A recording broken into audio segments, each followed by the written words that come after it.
Panibagong araw na naman at panibagong video ang gagawin natin ngayon. Sa episode natin ito ay muli tayong bibiyahe mula sa Metro Manila hanggang sa probinsya ng Pangasinan. Ating susubukan ang bago nating setup sa ating motor na Honda XRM 125 Fi. Kaya huwag na natin patagalin pa. Tara, samahan niyo ako sa aking biyahe.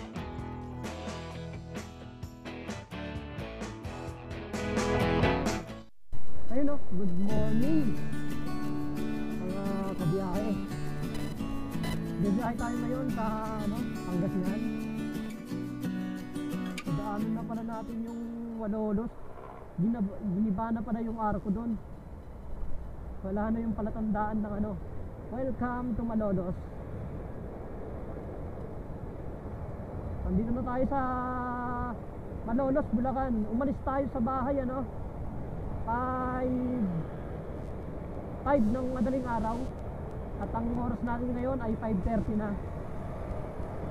Kasalukuyan tayo nandito sa Malolos, Bulacan at tayo biyahe sa Pangasinan. Bali mag-explore tayo, bada na kung saan tayo dadalhin ng ating gulong ulit, pero mag-stop over muna tayo sa Pangasinan.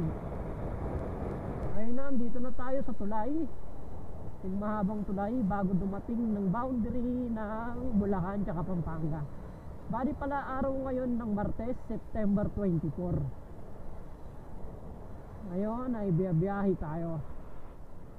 Susubukan natin yung bago nating setup sa ating XRM 1470 na rim, speedy rim, 2.50 sa likod, 1.6 sa harap, tapos motocross tire. Mamaya pag napatigil tayo, ipapakita ko sa inyo kung ano yung itsura, kung anong kinalabasan ng setup natin. Ayan na, hintang-hinta, walang daya. Welcome to Pampanga. Nasa probinsya na tayo ng Pampanga.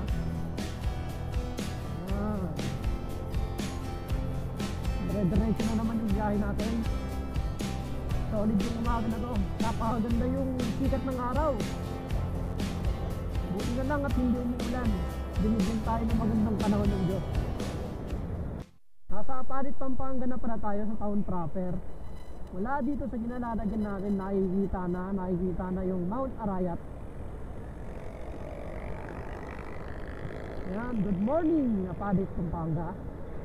Yung Caltex, yan, pag nakita mo yung Caltex na yan, pwede kang dumaan dito.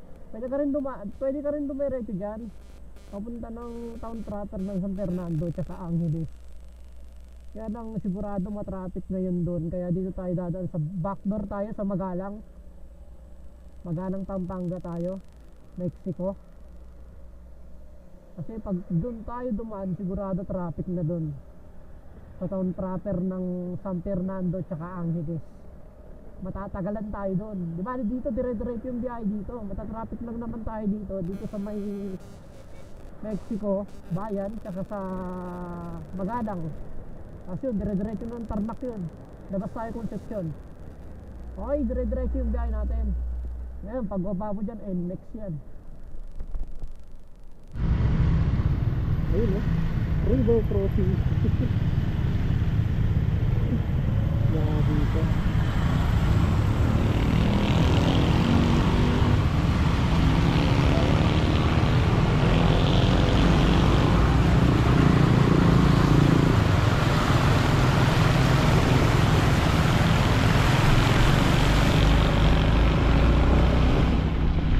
Top speed, kung ilan yung top speed ng setup na to.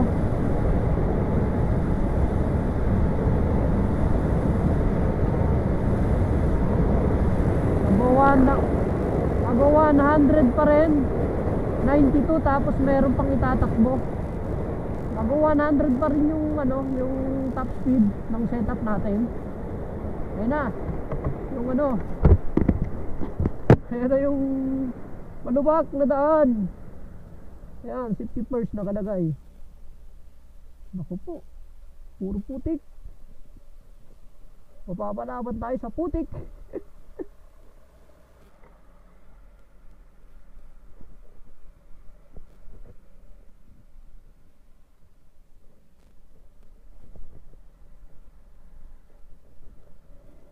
May daan sa gilid.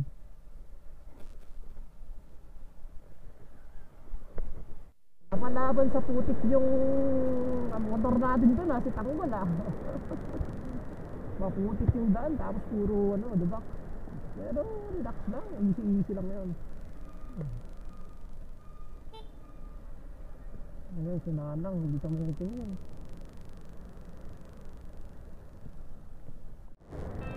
Ito mula dito sa binabaybay nating daan, kitang kita na yung Mount Arayat. Ayan nasa kanan. Ayun kitang kita, walang daya, Mount Arayat. Napakaganda ng dito na view, tsaka yung yung pakiramdam, malamig. Napakaganda. Kahit mainit yung araw, malamig yung pakiramdam. Napaka-solid. Bali, gagawin natin, maghahanap muna tayo ng matatambayan para solid naman yung tambay natin dito. Ayan, tambay muna tayo dito. Maghanap tayo ng madilim. Ayun, napakaganda ng mga tanim-tanim dito. Ayun sobrang ganda ng mga tanim. Green na green yung makikita mo dito.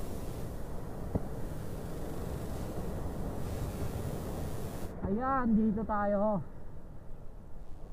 Yan sa madilim, kung saan kitang kita yung Mount Arayat. Ayun, magandang umaga. Dito tayo ngayon sa harap ng Mount Arayat ng Pampanga. Andito tayo sa likod. Medyo nagpahinga muna tayo. Ang ganda ng dito, ang tanawin, green na green. Ayun, kitang kita yung kagandahan ng Mount Arayat. Tapos ito yung setup natin, yung bagong setup natin, XRM 125 DSX, disc brake sa likod.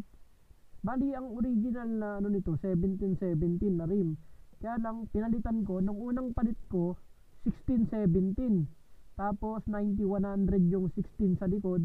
Tapos ito pa rin yun naman yung gulong sa harap, 2.75 naman sa harap na 17. Kaya lang kinakalawang yung nilagay kong rim, yung stock Takasago. Kaya papalitan ko sana. Nakakita ako ng setup sa may mga groups na pwede namang 1417 speedy, kasi speedy rin naman ilalagay ko sana. Yun na lang binili ko, speedy na 14 sa likod tapos 17 sa harap, kulay black. Bali ito yung kinalabasan ng setup natin. Ayan, 14 yung likod tapos 17 yung harap. Stock rayos pa rin sa harap, SPD na 1.6 sa harap tapos 2.75 yung gulong. Tapos sa likod naman SPD na 2.50 tapos 4.10 or 110 by 90 by 14 sa likod. Yan, makapal Neo tire yung sa likod, tapos yung sa harap Fuji tire naman, Fuji wing. Kaya magkaiba yung design, pero maganda yung design ng Neo tire Tapos naramdaman ko yung lumakas yung hatak nung nung 14 yung likod tapos 17 yung harap. Para sa akin kasi yung nung 16 medyo ganun lang, normal lang. Siyempre expect mo na rin na mababawasan yung takbo. Kung dati ay nag-110 kami, dalawa kami ng asawa ko. Ngayon, kanina tinesting ko 92, tapos may ipipiga pa naman, siguro abot ng 100 yung top speed niya. Tapos pinalitan ko na rin pala yung sprocket. 428 din na kadena ang nilagay ko. 14 sa harap tapos 40 sa likod. Nagdagdag ako ng dalawang ngipin kasi 38 yung stock. Naglagay na rin ako ng bracket, tapos may box. Pero itong box bira ko naman itong gamitin kasi nakalagay naman to para maganda yung tayo. Tapos cellphone holder. Ito yung pro taper ba to na yan, parang foam sa manibela. Tapos yung slip grill, yan yung makapal. Siya, nilagay ko na rin mga accessories kung ano yung makikita nyo dyan. Driving main no, driving mini, ano. Tapos, ito, yung ano, handguard. Ito, nilagyan ko na rin yan. Okay, maganda yung performance. Bali, 2,800 na yung tinakbo nito kasi tumakbo na rin ako ng iba't ibang lugar. Sa Tagaytay, sa General ng Quezon, dito sa May Tarlac to, ano, Butolan, Sambales, yung mga ano, rough road na daan. Ito yung itsura, yan. Yan yung itsura ng setup natin. 1417 na speedy. 1.6 tsaka ano, 2.50 sa likod. Sa performance, okay naman. Maganda. Expect nyo na lang na mababawasan talaga yung takbo kasi nga sa setup natin ng mga gulong. Kasi yung setup natin pang ano na, pang rough road na, pang baragan na sa bato-bato. Tapos medyo tinggad lang ako ng konti. Tapos ito pala, sa harap, tinaasan ko pala yung ano, yung shock. Yan, yung inner tube. Na body 2 inch tong ano yung extension. Tapos siguro may kalahati lang na natira. Isa't kalahati, 1.5 inch yung ano, itinaas ko. Tapos sa likod, pinalitan ko rin yung shock sa likod ito. Kasi yung stock ata dito ano 240 mm. Tapos ito 255 mm pang CB110. Kaya medyo tumaas siya. Ayan yung setup natin. Maganda rin sa paningin ko, maganda. Basta para sa akin, maganda yung setup. Ayan. Tapos maganda rin yung ano, tanawin. Ayan, Mount Arayat. Ayun, dire-diretso na yung biyahe natin. Bali ang biyahe pala natin ay 220 kilometers mula sa Maynila hanggang Pangasinan. Tapos pala, pag bibili kayo nitong XRM 125 Fi, wala palang indication ng ano to, kung Primera, Segunda, Tercera, Kwarta, wala kayong makikita dito sa may panel. Yan, ano to, tansyahan na lang yung lawan dito. Tapos yung signal light, yan, pag nagsisignal ka, pareho yan, sabay na nagbiblink kaliwat kanan. Tansyahan na lang talaga. Tapos may charger na rin pala to, pinalagyan ko kasi wala naman talagang charger to. Yun, pinalagyan ko ng charger para kahit saan tayo pumunta may pang charge tayo. Okay, thank you Mount Arayat. Ako'y dediretso na sa aking destinasyon, papuntang Pangasinan. Ayan, pag dito kayo dumaan sa likod, maraming ginagawang kalsada dito. Kaya pag 4 wheels, medyo matatraffic kayo dito.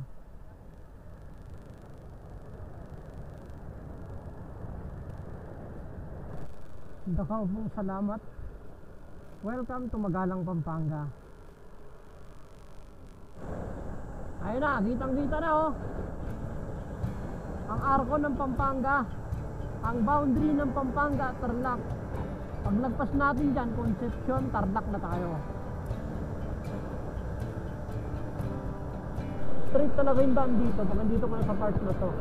Yung palabas ng Concepcion sa may intersection. Ayan na yung ano, papuntang ano, Index, Esitex. Ayan. Dumaan tayo sa looban para hindi tayo dadaan sa main road papuntang Tarlac City. Grabe itong nadaanan natin ano, daan oh. Napakaganda, grabe.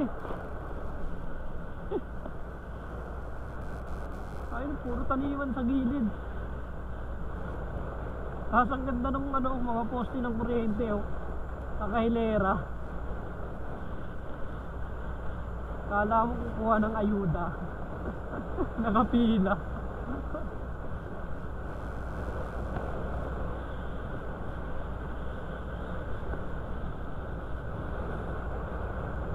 Dinaanan natin ito pa no, labas oh.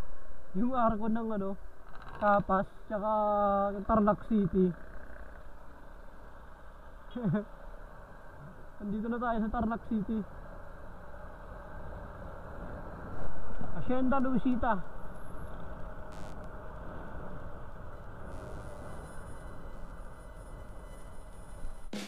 Ito na yung isang straight na daan papuntang Santa Ignacia.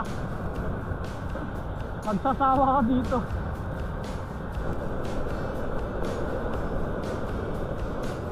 Ayun na, kitang-kita, walang daya. Santa Ignacia, Tarlac. Santa Ignacia, Tarlac na tayo. Ayun o, napakaganda talaga ng ano dito. Ng view.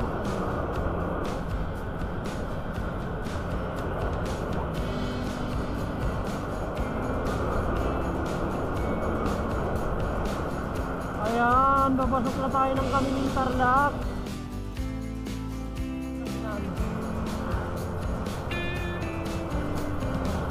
Malapit na tayo pumasok sa bayan ng San Clemente. Ayan o.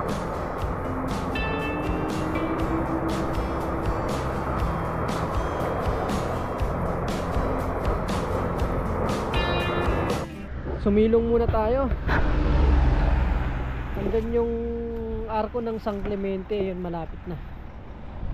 Sumilong muna tayo dito. Napakaganda ng view. Yung arko ng San Clemente. Ayun o. Ayun o, welcome to San Clemente.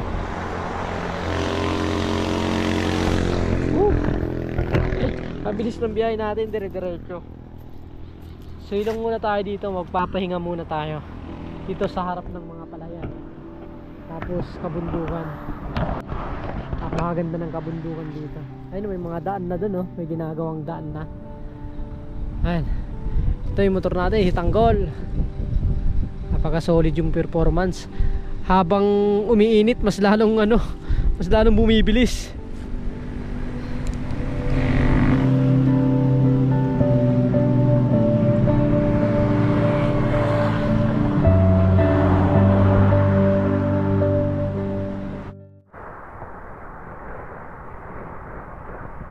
Ito pala yung huling bayan bago magpangasinan, San Clemente. Kasi sabi ko kanina, Kamiling. Nakalimutan ko pala ito San Clemente. Yung lagi kong hinihintuan yung mga puno doon. Mga malalaking puno. Welcome to Pangasinan.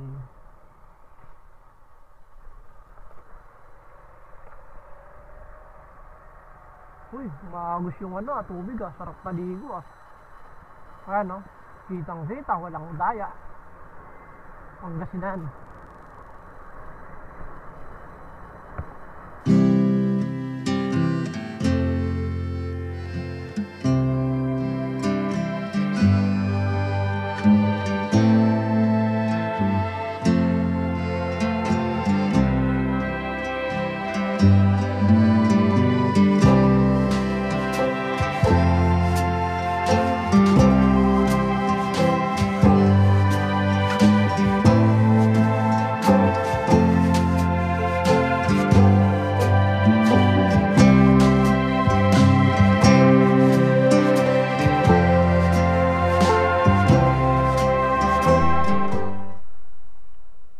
Nakatali pa na. Wait lang.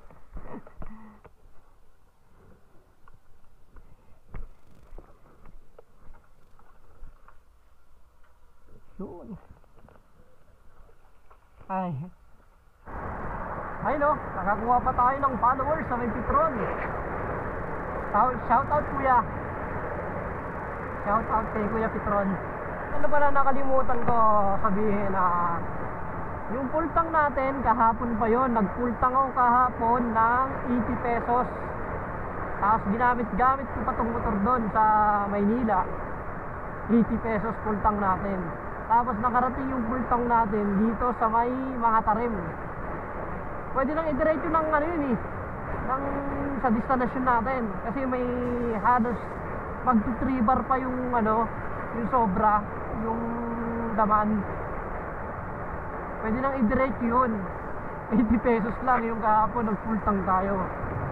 Pwede pa na sanang i-diretso. Kaya lang, nagpakarga na ako para may laman na yung tanggi natin. Para in case na gumahalaman tayo dun, may gasolina tayo. May bago na naman akong daan na nakita. Papasukin ko tong kanto na to. Titignan natin kung ano yung makikita natin dito. Ay, may nakita ako. Oo.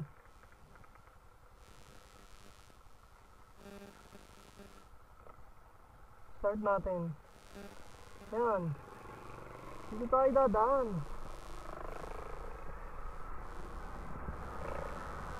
Yan, titignan natin kung ano yung makikita natin dito. Isa, dumiretso pa tayo sa Aguilar.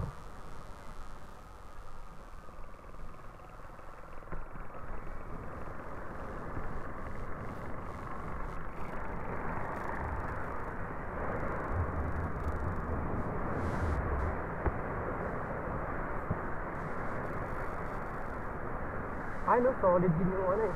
Ito maganda pag nakamotor ka eh. Tingin-tingin ka lang ng mga daan sa ano, sa Google Maps. Ang linis ng ano, ng irigasyon. Ay no. Ang sarap ano. Ang sarap magbabad. Ay no.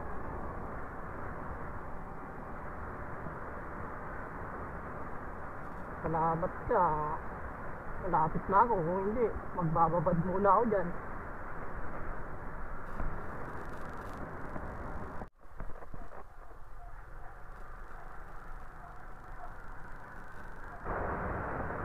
Eto na. Time check tayo. 11:19 ng umaga. Ay, tanghali na to. 11:19 ng tanghali. Andito na tayo sa may Orbes, Tondo. Malapit na tayo sa ating destinasyon. Bali 5 tayo umalis. 5, 6, 7, 8, 9, 10, 11, 6 hours. Kasama yung mahaba-habang pahinga natin. Ilang beses tayo nagpahinga. Palipad pa tayo ng drone. Kaya medyo natagalan tayo. Pero sulit na rin yung biyahe natin. Malapit-lapit na rin tayo sa ating destinasyon. Okay yung performance ng ating bagong setup, lalo na yung makina ng ating motor na XRM 125 FI. Okay na okay siya. Habang tumatagal, lalong bumibilis yung takbo niya. Yan lang yung obserbasyon ko para sa akin. Siyempre iba rin yung sa observation nyo kasi hindi naman tayo pare-pareho.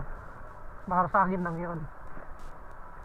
Ngayon ay malapit na tayo sa ating destinasyon, kaya dito na natin tatapusin yung video natin to at ipagpapatuloy natin yung mga video natin sa susunod na mga araw. Mag-ride tayo dito kung saan tayo dadalhin ng ating gulong. Kaya ingat sa lahat, samahan nyo ako ulit sa susunod na ating adventure. Gagawa tayo ng maraming adventure dito. Okay, sa ngayon puputulin muna natin yung biyahe natin. Maraming salamat sa pagsama.